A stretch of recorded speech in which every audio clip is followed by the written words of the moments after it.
Oshkosh Media is government programming on GovTV, community programming on Life TV, and community radio on Oshkosh FM 101.9. Welcome to the City Manager's Report, a look at city updates and a preview of the next Oshkosh Common Council meeting agenda. And thanks for joining us for this edition of the City Manager's Report. I'm Andy Radig, and in a moment we'll be joined by City Manager Rebecca Grill. In the first half of today's program, we'll have a summary of municipal news updates, including information from your city departments. In the second half, we'll highlight some items from the upcoming Tuesday, May 13th, Oshkosh Common Council meeting agenda. And with that, we bring in our City Manager, Rebecca Grill. Rebecca, thank you for joining us today. Glad to be here. Glad you're here. All right, well, we have a lot to get to today. There's quite a bit to talk about. One thing that is certainly one of those seasonal things that we always get into at this time of year is road construction. And we have a project underway over at West 15th Avenue between Ohio Street and Oregon Street. So we have a lot going on there, and I know that it's always more than just the road that is being redone. Right, it's the concrete pavement and the sidewalk, storm sewer, sanitary sewer, water main relay, and also electrical work. And as you mentioned, this is the construction season here. We have winter and construction seasons here. Those are the two. We're going to be wrapping up the sewer installation this week. And then concrete paving between Ohio Street and Iowa Street is scheduled for late this week or early next week, depending on the weather. Right. We're getting kind of a bird's eye view here from the Oshkosh Media drone, Yes. So we can take a look and see what's happening. So there's actually a lot going on there, and it'll take a little while to get this all finished up, but it's in the works, and looking forward to seeing that move along. I know that the next project that Public Works has scheduled to start is Wagoo Avenue from Rosalia Street to Lake Winnebago, and that's the beginning of June. Right, and if anyone wants to check out a little bit more about these projects, you can go to the proposed 2025-29 Capital Improvement Plan dashboard and find out more details about the current projects and then future year projects. Sure. That's a great resource. There's a ton of information there. It's a great place to find out all the information about what is to come. All right, we wanted to do an update about the Municipal Services Payment Program, and I know that this has been discussed recently, and the council has been involved with this as well. So this is a program where the city gets some reimbursement for the services that it provides for state facilities. Correct. It was started in 1973, and the city of Oshkosh is the third largest city that has the most state facilities in it. It's been operating, I said, since 1973. The entitlement that Oshkosh, based on the number of properties and the size of the properties, the total entitlement is $2.7 million, but the state is actually only allocating 37.62%. So that means that we are only getting $1 million. So the city taxpayers are paying the difference, which equates to about $72 at this point.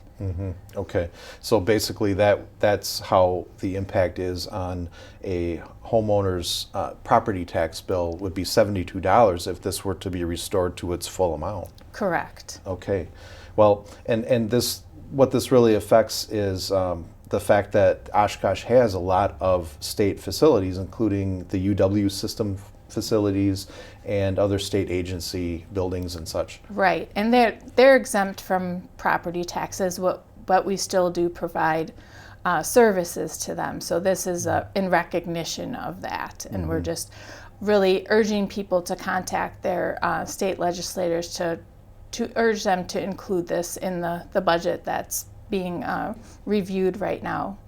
Sure.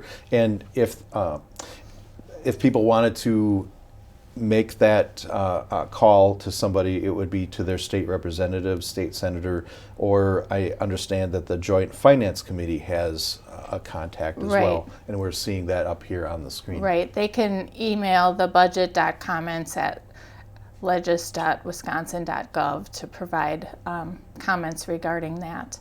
And again, it's the Municipal Service Payment Program. Okay, all right. Well, it would be good to see that restored to its full amount, just so that everyone is paying their fair share and it's an unnecessary burden on the Oshkosh taxpayers otherwise as it is. Yes. So, okay. And more information will be posted on Oshkosh City social media as well, so you can find out more, and those links will be posted there as well. All right. Well, we also wanted to make mention that we have mentioned in previous shows a little bit about passport parking. And so we just wanted to remind folks that the city has been very active to update and modernize the way that parking is handled. Parking permits and the cost of parking actually is not a new thing to Oshkosh. There were charges for parking permits and such as long as I can remember, but this is just a different way of handling the payment. Right, we're doing it online, modernizing it as you mentioned, and there's two different components of that. One is the paper permits, and you can get those through the online portal, which is a website, and it replaces the former paper permit program, but that's separate from the Passport mobile pay app, which is used for time parking.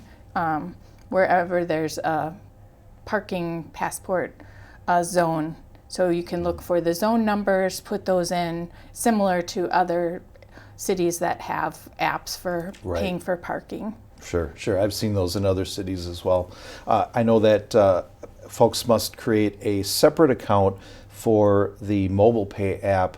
That is different than the parking permit website portal. Right. So just so they're aware of that. There is a link for more information in the Hot Topics section of the city's website, so you can go there. And there's also a frequently asked questions page that details a deep dive on all of this, anything about passport parking. So I encourage you to check that out. Well, also we have some good news. We have a new fire chief in the city of Oshkosh, and that's a good thing. Yes. So we give congratulations to Tim Hyman, who was selected as our new fire chief. Yeah, he has over 20 years of experience in fire and emergency management, 10 years as a supervisor and a command level officer. He's most recently been in the training division chief for the Oshkosh Fire Department, where he implemented upgrading fire ground command system and partnering with neighbor departments to establish the first regional recruitment academy in the Fox Valley area. Sure, he's been a busy guy. Yes. A lot going on. And also he was recognized as the Wisconsin Society of Emergency Services Instructor of the Year in 2022. So that's quite an honor as well. So we're just excited to have him on board. Right. His dedication and experience are going to ensure the continuity of the services that the residents have come to expect and deserve to receive in the future. Sure. Well, we welcome Tim on board and look forward to working with him and everything that he will bring to the department. Okay, well, another topic, we have received some questions this year. Is Oshkosh participating in No Mow May? That's been something that has come up over the last few years. And actually, Oshkosh is no longer conducting the No Mow May program. So that's where folks would register with the city and not mow their lawn basically for the month of May, and they received an exemption if they were able to register for it. But we are not doing that this year.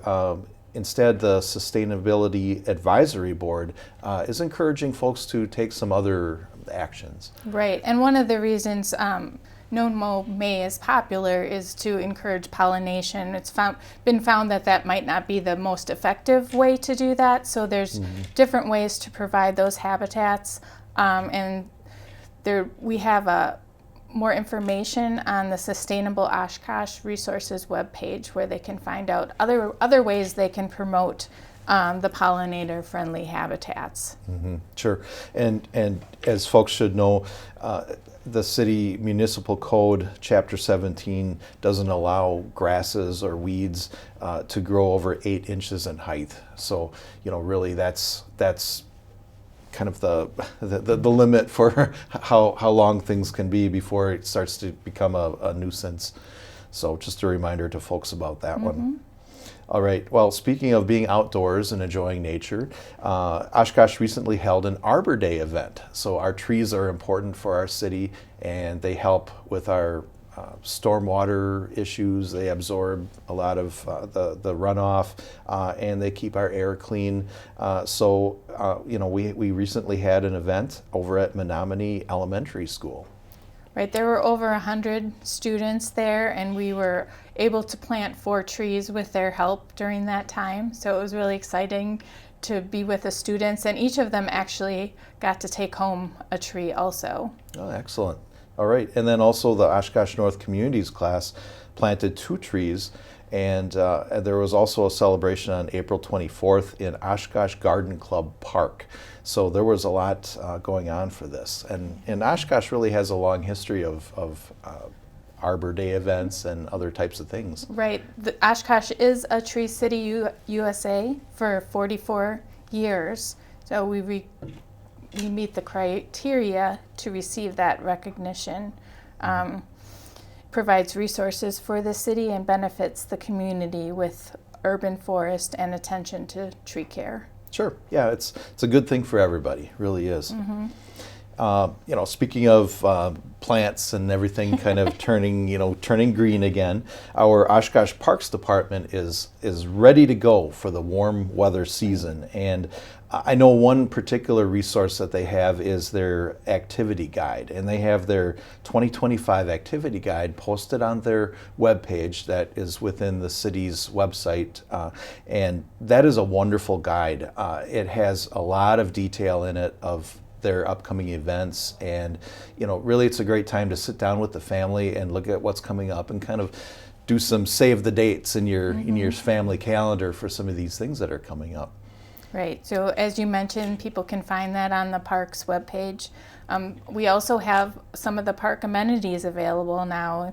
The restrooms, tennis courts, pickleball courts, athletic fields, trails, and green spaces are all open and ready for use. And then people can also purchase the annual boat launch permits at the park's administrative office at 805 Witzel Avenue. Right, and the daily permits are available at the kiosks that are at the boat launches, so those are available as well. And then also Menominee Park Zoo will remain open on Monday through Friday, 10 a.m. to 2 p.m., but their summer hours take effect Memorial Day weekend, I believe. Right, on the Saturday of Memorial Day weekend, which is May 24th, the hours are going to change from 9 a.m. to 6 p.m.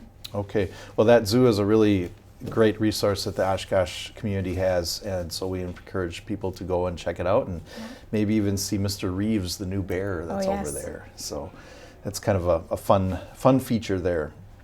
All right, well, speaking of the Parks Department, they really appreciate their volunteers, and one way that they are expressing that is they have a new trailer, and that will be a additional resource they can use to support their volunteers. Yeah, it's going to be stocked with supplies and water to keep the volunteers energized and hydrated and equipped while they work. It's important. Yeah, and so it'll be stationed directly at locations where volunteers are volunteering, so they can access it easily.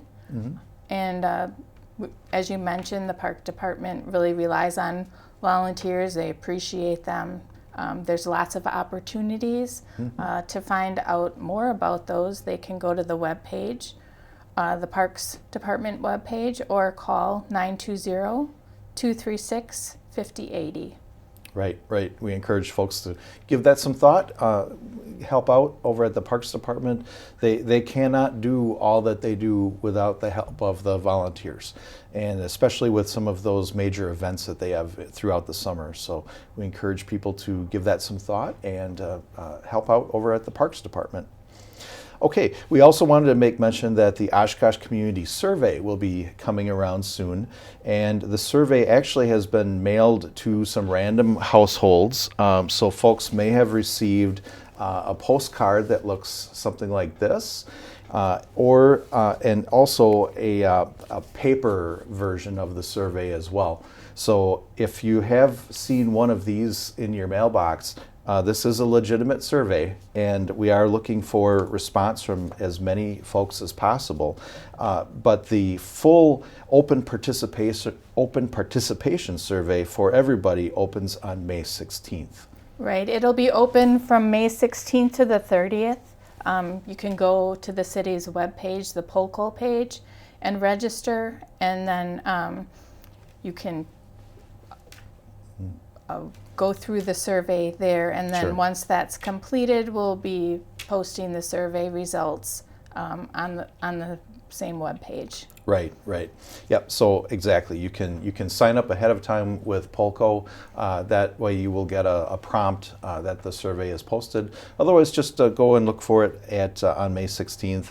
It will be open May 16th through the 30th, and we encourage everyone to take part in that. So be looking out for that.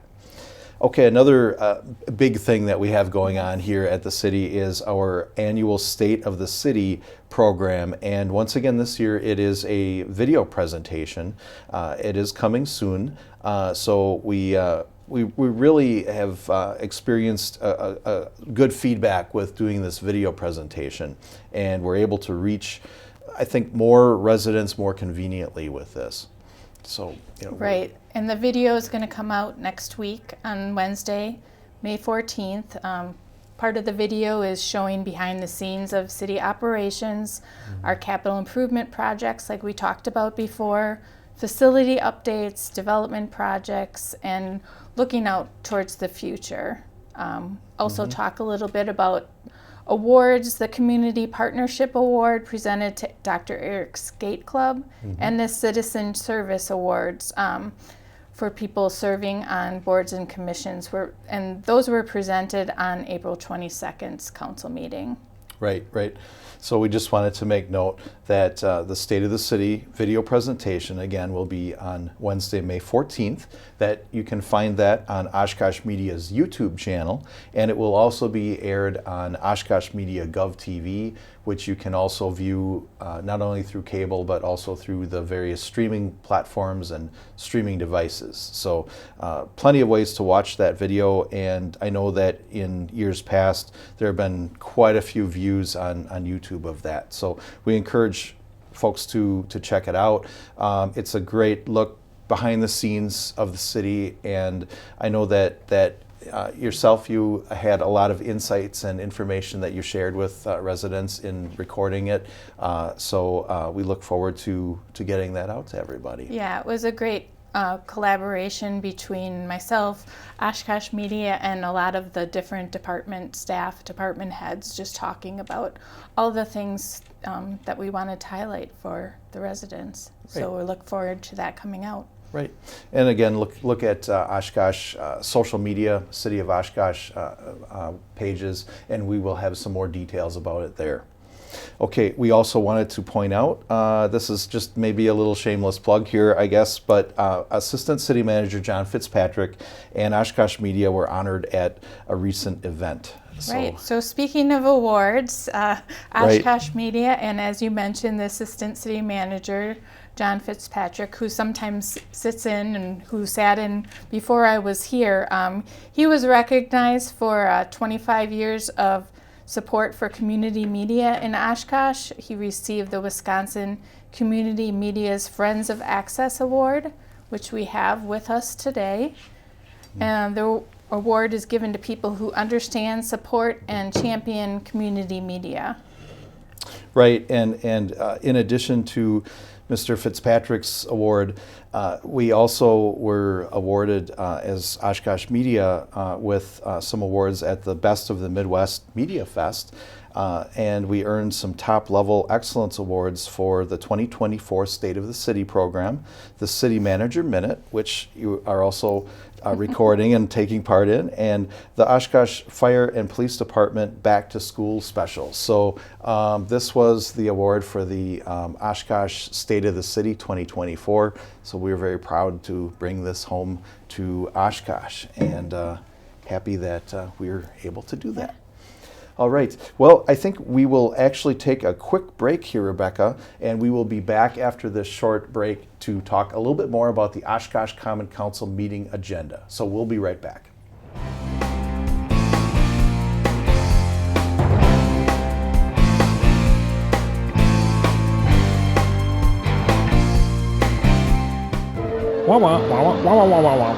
Holding a phone takes precious attention away from the road. That's why handheld cell phone use is now illegal in Wisconsin work zones, and fines start at $40. Driving deserves your undivided attention. It's about safety for workers and for all motorists. So when you see orange cones, please put down the phone. The Wisconsin DOT urges you to help us achieve 0 deaths on Wisconsin roads.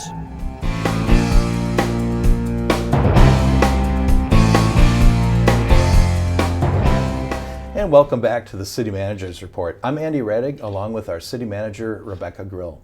Let's turn our attention to the agenda items from the upcoming Tuesday, May 13th Oshkosh Common Council meeting. So, Rebecca, we have several pages on this agenda. Up front, we have some proclamations and various things, and I know that we have, among them is Public Works Week, which is May 18th through the 24th. And yeah, we have quite a few recognizing public service employees. We have the Public Works Week, Building Safety Month, which is for May 2025. We talked about at the last council meeting the Public Services Employees Week. It's also Municipal Clerks Week. Mm-hmm. So a lot of things going on this week and the upcoming weeks. Sure. Great to acknowledge those, and sometimes I don't think folks are recognized in various departments for all that they do, and it's a nice way to spotlight those responsibilities. Correct. Yes. All right. Well, if we dive into our consent agenda, we have some items relating to the Oshkosh Transit Center, and I know that in recent times we have had a lot of improvements to the Transit Center. It's been great, and we are looking to add some additional amenities over there, and those items are in the agenda. Right. 2 of the items on the agenda relate to that. We're putting in a restroom at the Transit Center, which is a new amenity for our ridership. There's also going to be some updates on the waiting area building too. Mm-hmm. Okay, so we will have more information as that progresses, and I'm sure we'll do some construction updates as that develops as well. But it's great to see the continued improvements over at the Oshkosh Transit Center. All right, then we are also wanted to make note that we've been talking about some seasonal things that are coming around again here, and one of those is the looking for the approval of the designated outdoor refreshment area, and that is in our downtown area, Downtown Business Improvement District. Yeah, this allows for the consumption of adult beverages in that downtown area, and as you mentioned, it's a seasonal thing, so we have lots of activities going on there. We're just trying to provide another enhancement for those activities. Sure, and we're seeing an outline there of the area that is the designated outdoor refreshment area outlined on the map. So that information is also available online in more detail about how that all works. So we encourage folks to check that out as well. A little later in the agenda here, we have the approval of receiving a tourism grant, and this is for the Oshkosh Public Museum for one of their upcoming exhibits. Right, it's for the Tiffany's Garden and Glass exhibit. It's called the GEM Grant, so we're very, very lucky in obtaining this grant to promote that. Mm-hmm. And there's a reflection of this item that will be on the next agenda. Right. Just as a side note, I know that there are several features at the Oshkosh Public Museum that are original Tiffany pieces, and it's very rare for those to be, they're actually part of the museum, and it's rare for those to be accessible to the public. Right. So kind of exciting that they can bring this new exhibit in to kind of complement all that. So that'll be good to see. All right, and then on the agenda we have several special events. Again, this time of year it gets very busy with our special event approvals.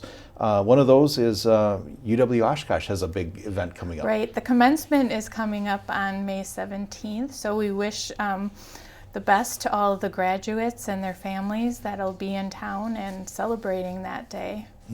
Yeah, I know it's always a big event, and a lot of times you see all the families going out to eat that day and celebrating. So it's quite a major thing. So we again are very congratulate all those who are graduating and celebrating their commencement.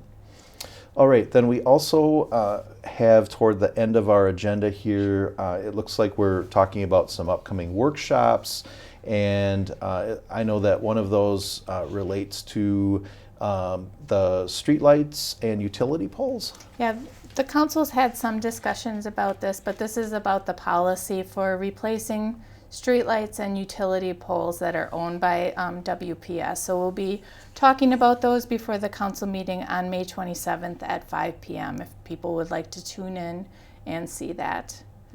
Sure. Yeah, and there are also some other different workshops and things coming up, and I know that eventually as we get further into the summer we'll start talking budget a little bit more, and we'll have all those dates out there as well to highlight what's coming up.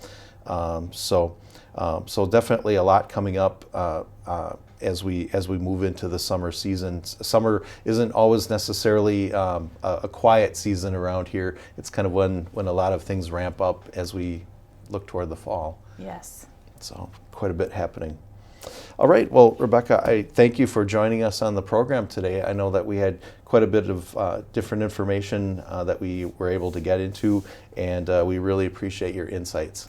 Thanks for having me. Appreciate being here. All right, thanks again. And thank you for joining us today as well. We appreciate you taking the time to learn a little bit more about your city and learn about what's coming up on the Common Council meeting agenda, and so we appreciate you taking the time. Again, that Common Council meeting is coming up at 6 p.m. this Tuesday, May 13th at City Hall, which is at 215 Church Avenue.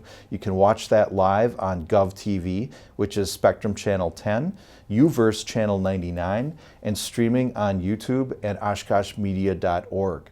Or you can always listen on the radio, Oshkosh FM 101.9, which is also online, and on the TuneIn Radio app for phones and tablets.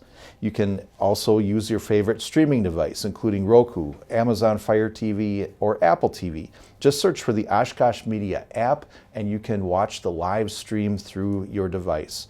And as always, you can visit our YouTube channel for government meeting archives and the full library of Oshkosh Media programming. So join us again in 2 weeks for another City Managers Report. Thanks for watching.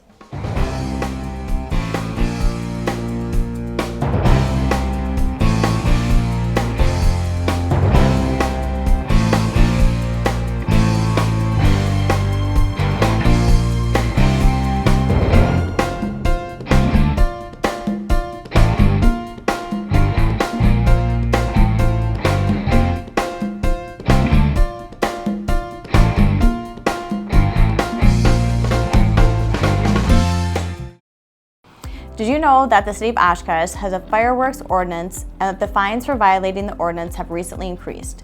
This increase in fines will hopefully dissuade individuals from using illegal fireworks, thus enhancing public safety and the quality of life for all citizens. The fines for juveniles are as follows. The first offense is $100, the second offense is $150, and the third offense is $500 for the third or subsequent offense within 36 months of conviction. For adults, the first offense is $125, the second is $225, and for the third or subsequent offense, it's going to be $1,000 within 36 months of conviction. If you're wondering what are legal fireworks and what fireworks are illegal, legal ones include sparklers, stationary cones and fountains, toy snakes, smoke bombs, caps, noisemakers, and confetti poppers with less than 1/2 grain of explosive. These are the only legal fireworks allowed in the state of Wisconsin without a valid permit.